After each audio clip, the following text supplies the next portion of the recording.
Hello दोस्तों, मैं Syed Majid Ali government exam zone में आप सभी का स्वागत करता हूं।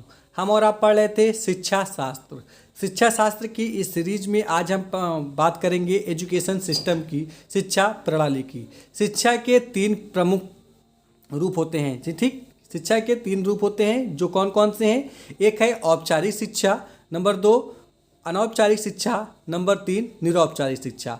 अब इसके बारे में हम लोग गंभीरता से अध्ययन करेंगे और समझेंगे कि औपचारिक शिक्षा, अनौपचारिक शिक्षा और निरौपचारिक शिक्षा होती क्या है।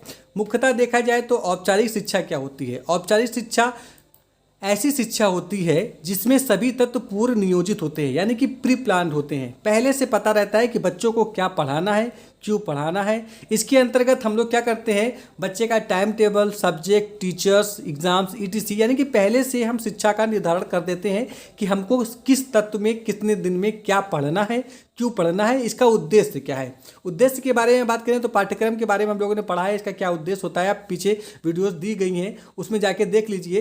प्लेलिस्ट बनी होगी शिक्षा शास्त्र की, आप उसमें जाके संपूर्ण शिक्षा शास्त्र की पेडागोजी को आप अच्छे तरीके से समझ लें, ताकि किसी भी प्रकार के प्रश्न आपसे मिस ना हो।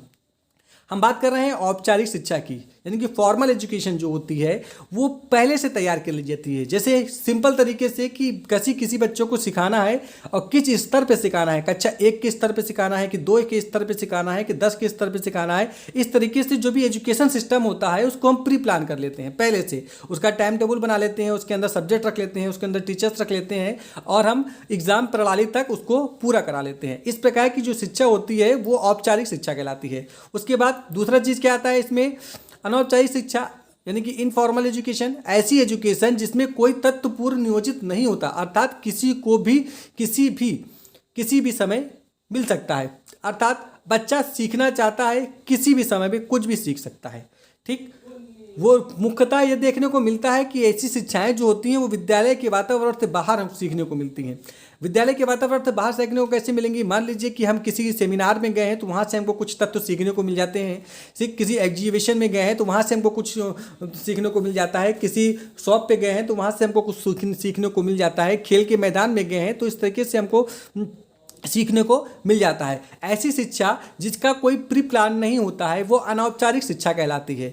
मुख्यतः हम देखते हैं कि ये खेल में, सेमिनार में और ऐसी जगह है जहाँ पास हम कुछ सीख सकते हैं, वो अनौपचारिक शिक्षा के अंतर्गत रखा जाता है। उसके बाद हम बात कर लेते हैं थर्ड पार्ट की।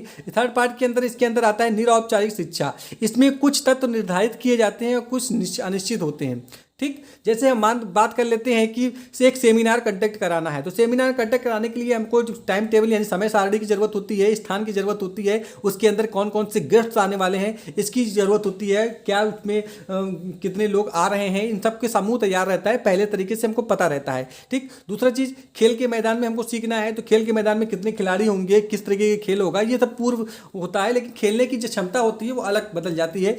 इसलिए हम कुछ तत्व को निश्चित मानते हैं और कुछ तत्व को अनिश्चित मानते हैं। तो मुख्यतः शिक्षा जो होती है वो कितने प्रकार की होती है? 3 प्रकार की, औपचारिक, अनौपचारिक और निरौपचारिक। औपचारिक शिक्षा जो प्री प्लान्ड होती है, अनौपचारिक शिक्षा जो प्री प्लान्ड नहीं होती है। निरौपचारिक शिक्षा में कुछ प्री प्लान्ड होते हैं और कुछ एज इट इज उस समय ही प्रदान किए जाते हैं। अब उसके बाद बात कर लेते हैं शिक्षण अधिगम प्रक्रिया के चरण। मुख्यतः ये 3 चरण होते हैं। नंबर 1 अध्यापक के रूप में, नंबर 2 शिक्षार्थी के रूप में, नंबर 3 पाठ्यक्रम के रूप में। ये अध्यापक, शिक्षक और पाठ्यक्रम, इसमें चर पाए जाते हैं। यानी कि अध्यापक जो होता है वो स्वतंत्र चर होता है, वो अपने तरीके से बच्चों को सिखाने के लिए हर संभव प्रयास कर लेता है, ठीक। उसके बाद दूसरा है शिक्षार्थी। ये आश्रित होते हैं, ये किसी न किसी पे आश्रित होंगे, चाहे वो अपने अध्यापक के आश्रित हों या फिर अध्यापक के हों या फिर आपके घर वालों की हों। यानी कि शिक्षार्थी यानी कि बालक किसी न किसी पे आश्रित माना जाता है। क्योंकि जब हम अवस्थाएं पढ़ते हैं तो अवस्थाओं में हमको देखने को मिलता है कि जो शिशु बालक होते हैं, बाल्यावस्था तक हमको देखते हैं कि वो एक दूसरे पे डिपेंडेंट होते हैं, किसी न किसी कारण से, किसी न किसी तत्व से वो डिपेंडेंट रहते हैं जब तक वो स्वयं सक्षम नहीं हो जाते हैं। उसके बाद बात कर लेते हैं पाठ्यक्रम मध्यस्थ चयन होता है। ये तैयार किए जाते हैं किसको? बालक को केंद्र मानकर, उसकी आवश्यकताओं को केंद्र मानकर, उस समाज की दृष्टि को केंद्र मानकर। यानी कि इस समय जो प्री प्लान किए जा रहे हैं, जैसे हम लोगों ने औपचारिक 3 प्रकार की शिक्षाएं पढ़ी, उसके अंतर्गत अगर पाठ्यक्रम को रखा जाए तो पाठ्यक्रम को भी इस स्थान पर रखेंगे, क्योंकि ये मध्यचर का काम करता है। ये किसी चीज़ को किसी से जोड़ने का कार्य करता है। अब बात कर लेते हैं समूह के।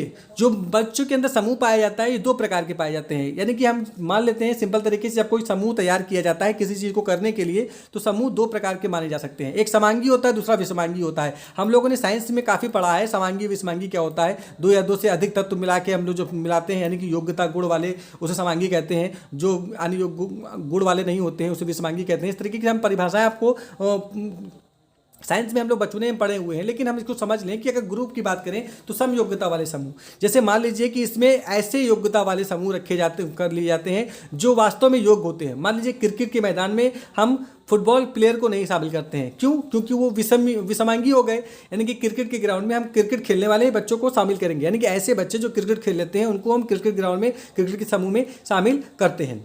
दूसरा मान लेते हैं विषमांगी। विषमांगी क्या होता है?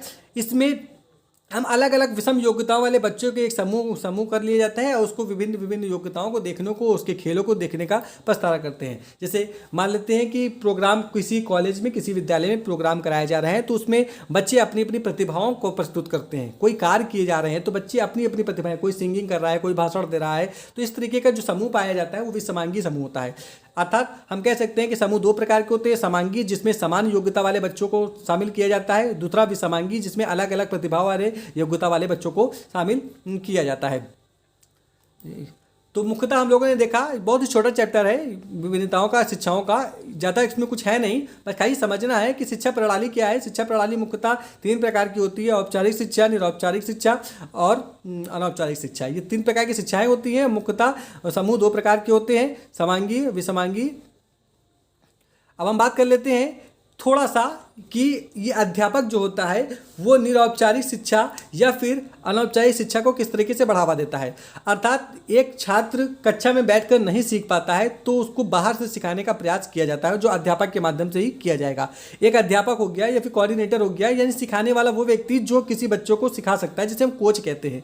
वो स्वतंत्र चर होता है, बच्चों को सिखाने का हर संभव प्रयास कर सकता है। अतः मुख्यतः देखा जाए कि एक बच्चों को सिखाना है, उसके अधिगम का विकास करना है, उसको सिखाने की हर संभव प्रक्रियाएं की जा सकती हैं। आशा करते हैं कि आपको ये चैप्टर समझ आया होगा। छोटा सा चैप्टर है, ज़्यादा कोई डिफिकल्ट नहीं है, आप अच्छे तरीके से पढ़ लें। और प्ले लिस्ट में बहुत सारी वीडियोस पड़ी हुई हैं, जाके उसको अच्छे तरीके से सर्च कर लें, देख लें, ताकि आपका शिक्षा मनोविज्ञान सही तरीके से तैयार हो जाए। धन्यवाद। मिलते हैं नए चैप्टर के साथ नेक्स्ट डे।